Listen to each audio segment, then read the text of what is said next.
Olá, caríssimos vestibulandos, tudo bem? Bom, vamos fazer um comentário sobre o vestibular da UES 2018.1, as questões de história, tá certo? Vamos começar com a questão 21 do gabarito 1. Vamos acompanhar a leitura da questão. Atente ao seguinte fragmento da obra da historiadora Emília Viotti da Costa a respeito do processo de independência do Brasil. E aí vem um fragmento de texto. A ordem econômica seria preservada, a escravidão mantida. A nação independente continuaria subordinada à economia colonial, passando do domínio português à tutela britânica. A fachada liberal construída pela elite europeizada ocultava a miséria e a escravidão da maioria dos habitantes do país.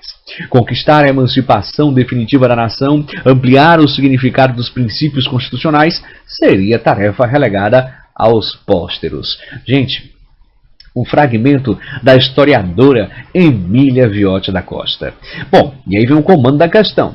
Considerando o processo de independência do Brasil, assinale a afirmação verdadeira.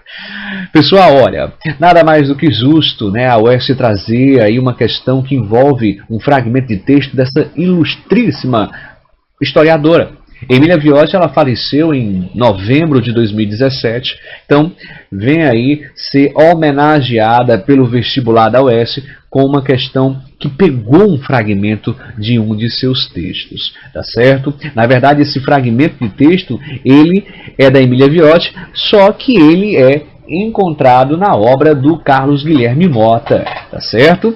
Introdução ao estudo da emancipação política do Brasil. Pessoal, olha, a questão é sobre o processo de independência do Brasil. Para chegarmos à resposta, nós temos que fazer a seguinte pergunta: o que mudou realmente após o 7 de setembro de 1822? O 7 de setembro de 1822, de fato, foi um processo de independência? O que significa a palavra independência, hein? Olha, a palavra independência, se você analisar bem, ela significa o quê? Liberdade plena e absoluta. Vamos raciocinar. Será que o Brasil, após o 7 de setembro, ficou realmente livre de forma absoluta, plena? Bom, nós vamos perceber, meus amigos, que a realidade ela foi bem diferente disso.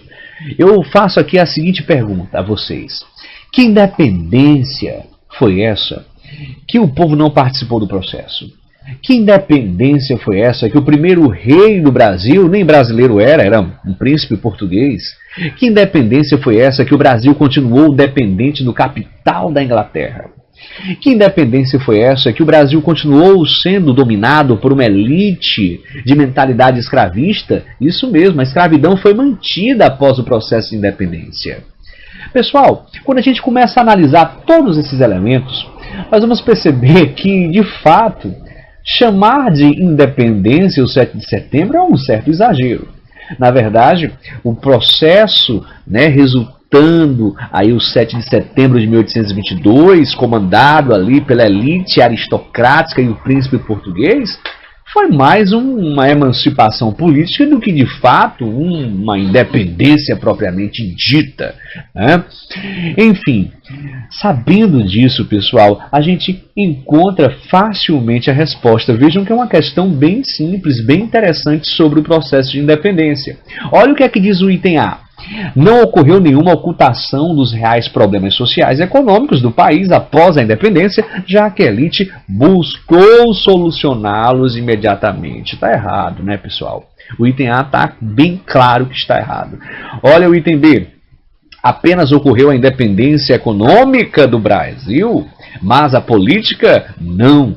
Pessoal, também está errado o item B, descarta logo. Olha o item C.